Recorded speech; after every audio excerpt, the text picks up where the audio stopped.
తినుకుంటానే అచ్చా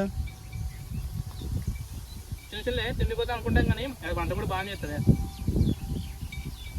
పక్కన పెట్టుకొని తిండిపోతా అంటాను.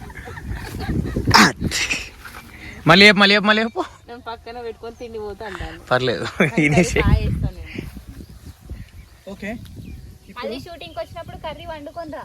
సో షూట్ అయితే అయిపోయింది. సో శివ బ్రో టిఫిన్ తీసుకెళ్తా తినేస్తాడు. ఇప్పుడు ఇంకా చేతన్ గానీ తీయాలి, సిరి తీయాలి. వీళ్ళిద్దరు సీన్లు ఉన్నాయి. ఖాళీగానే ఉన్నా. ఖాళీగా ఎందుకున్నావు? తీసుకుంటూనే ఉన్నావు. చెప్పే వచ్చిన నువ్వు ఖాళీగా ఎందుకున్నావు? నీ సీన్లు అయిపోలే. పొద్దున 2 సీన్లు అయిపోయినాయి. తొందరగా ఈమె ఏం లేదు, ఎప్పుడు సిరి తొందర ఉడగొట్టాలి. ఆమె ఇంటికి పోవాలి, ఇంటికి పోయి ఆ గంప కింద పొదుగాలి, గుడ్లు పెట్టాలి, గంతే. ఇక నాకు నేను ఇంటికి పోతే బొచ్చాడు పనులు ఉంటాయి. నేను వంట చేయాలి, పనులు చేయాలి. ఇంకా నిన్న ఇక్కడ నుంచి ఎప్పుడు 6కి పోయినా 6:30 అయింది ఇంటికి పోయేసరికి. ఇంటికి పోగానే జనరల్